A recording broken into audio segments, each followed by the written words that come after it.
What's going on, Wellness Warriors, and welcome back to another episode of Reach from Recovery. Tonight, we're going to be talking about the narcissist's least favorite part of the abuse cycle, and that is the love bomb phase. Now, yeah, I said least favorite part. Keep in mind, the narcissist is a complete polar opposite to what we are. So let me explain to you why it's their least favorite part. So the love bomb phase, the spell that they put together to get you hooked, to get you invested, that takes work.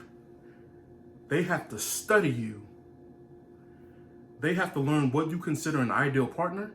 Then they have to mimic that person's character traits. They have to mimic that person's look, their actions, their likes, their hobbies and activities. They have to mimic that person's sexual desire, which matches yours. And then when they get that potion all put together, they have to bombard you with it, overwhelm your senses with a sense of love from an ideal partner that you only dreamed about.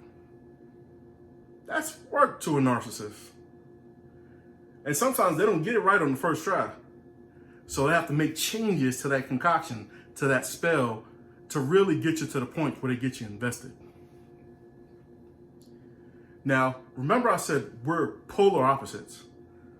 So the first reason the narc doesn't like it is it work.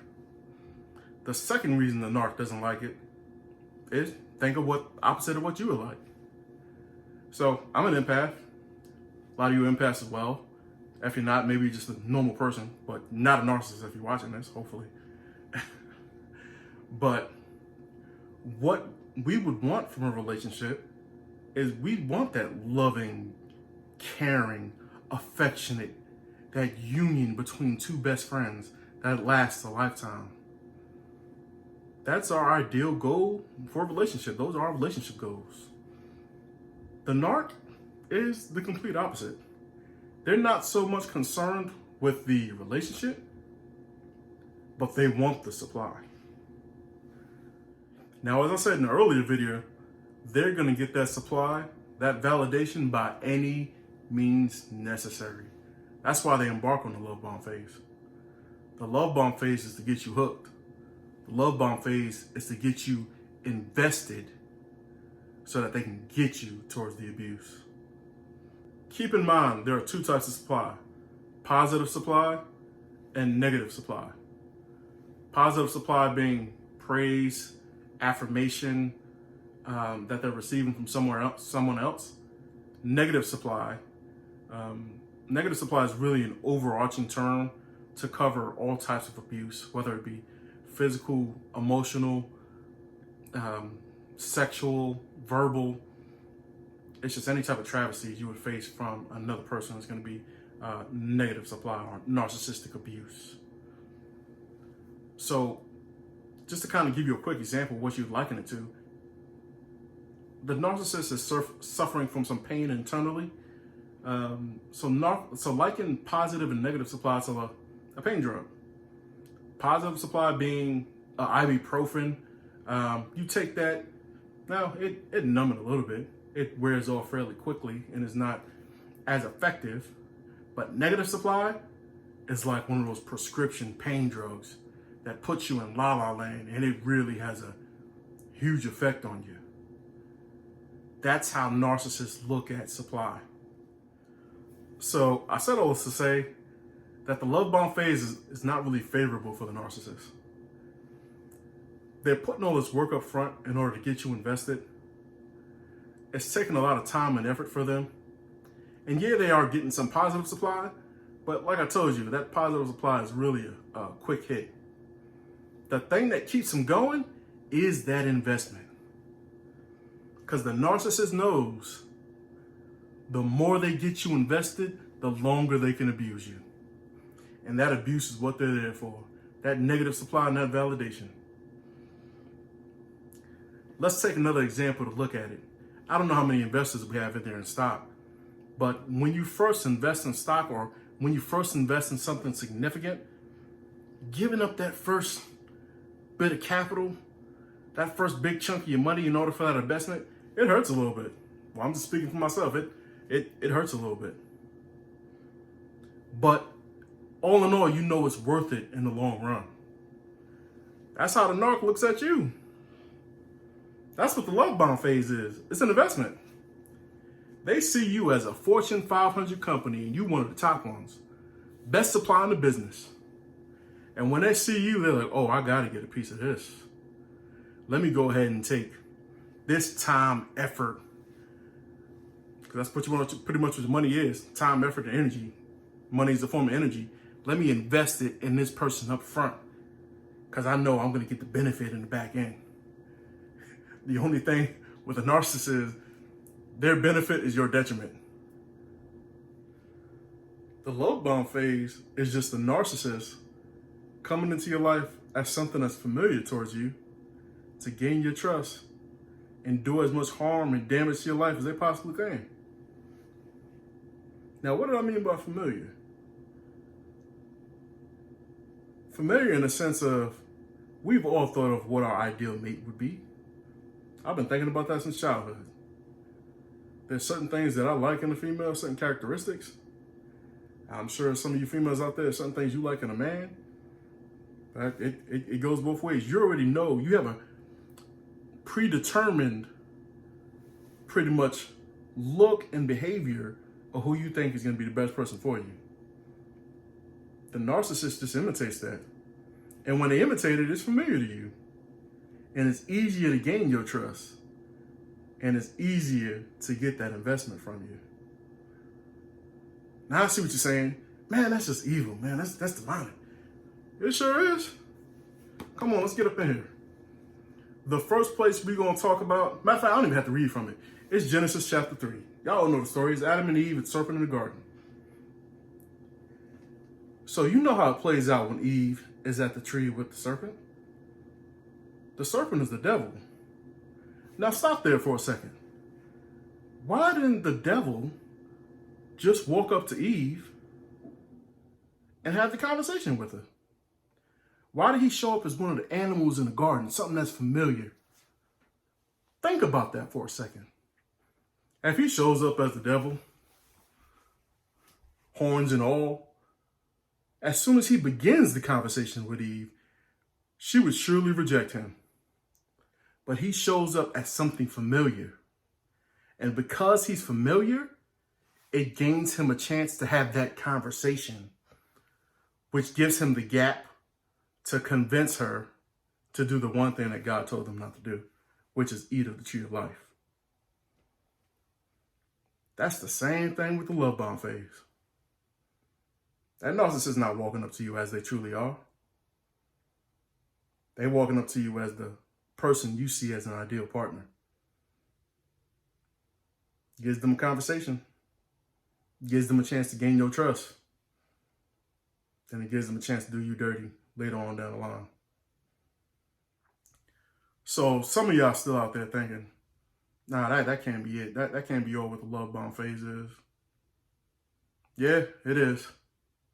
We're going to jump back up in here. Now I want you to take it to Proverbs 5. We're going to start off at verse 3. Keep in mind that men and women is interchangeable. Okay? So it's not a one-sided reading I'm giving you. So, for the lips of an immoral woman drip honey, and her mouth is smoother than oil. But in the end, she is bitter as wormwood, sharp as a two-edged sword. Her feet go down to death. Her steps lay hold of hell. Let's jump to 8. Remove your way far from her, and do not go near the door of her house, lest you give your honor to others and your years to the cruel one.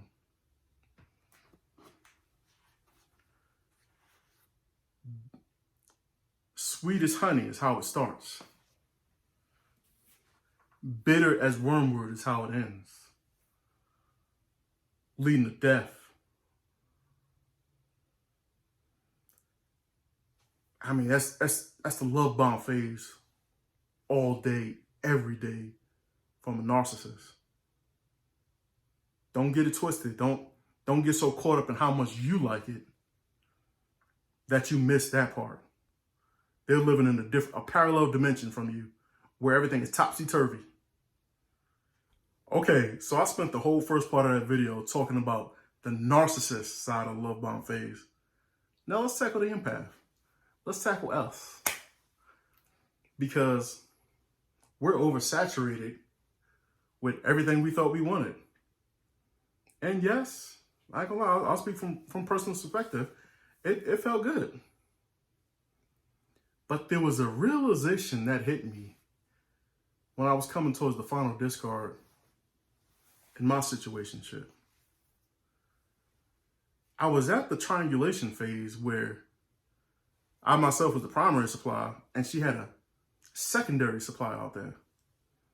But I was starting to notice something as she was entertaining the secondary supply. This secondary supply had a different set of likes than me. So there was so much changing about her. No glasses, colored contacts, smoking cigarettes, wanting to go out and get different type of piercings, listen to a whole different set of music. And I'm looking, I'm like, who is this person? What's going on here? And that kind of what created the initial descent. Had my gut rumbling and my intuition just blazing. Then I figured out what happened. Then I realized something about the love bomb phase that made me not like it so much. The narcissist is doing the same thing on repeat with multiple different people. So let me break that down even more. They're a shell of them.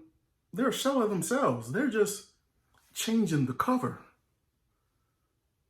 So if I like glasses, book smarts, sundresses, then that's what they did for me.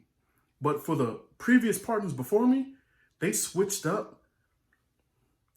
And hate to be vulgar, but if you have a different sexual preference, they gave into that as well because they had to do everything and anything in their power to deceive you and get you invested.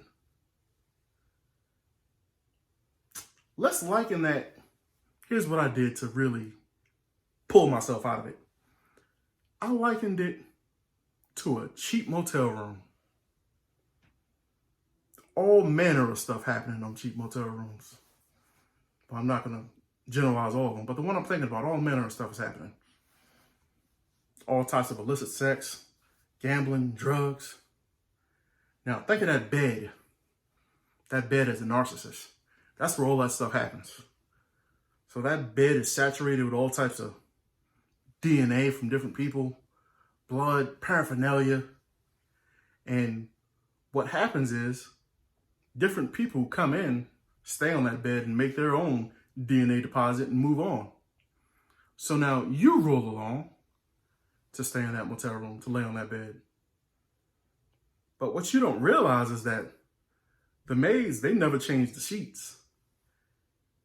They changed the comforter, and they put a nice little comforter that you like, a good old homemade quilt that reminds you of back home. So you jump in that bed, happier than you can be, rolling around somebody else's just mess. Somebody else's DNA getting on you and in you from multiple different people. You see that yuck face you putting on right now? Remember that every time you think of the love bomb phase from here on out. It's disgusting. You're one person in a long line of many. And after you, it's going to be many, many more. Don't subject yourself to it. Don't roll around in that filth. Because it's not just the filth getting on you, it's the filth getting in you. And the one thing to note is that, before you leave, a soul tie is put on you. Just like a soul tie was put on everybody else that went in that room. So now as you walking through life, you dragging a line of all these other people with you. That takes a whole different perspective on love bombing. And I hope you get it. I really do hope you get it. If you're ever confused if you're in the love bomb phase, or if you're just kind of going along with somebody and actual loving relationship is developing, First thing I want you to do, trust your intuition, trust your gut feelings, trust the red flags, if there are any. If there aren't any, see how quickly that relationship is developing. If it's developing too fast, if they're rushing you to the bedroom, they want to rush you to be boyfriend, girlfriend, they want to rush you to be married, they want to rush you to have kids, something is off with that. There's a healthy amount of time that you need to build a bond and say that you love somebody. And if that's not happening, and it's more like love at first sight on steroids, I'm not saying run immediately, but make sure you get the information to know exactly what you're dealing with. Because if it is a love bomb, remember that hotel room. You ain't gonna want to spend too much time in that bed. All right, y'all. Well, I thank you again for allowing me to fellowship with you. I love you. And until the next video, peace.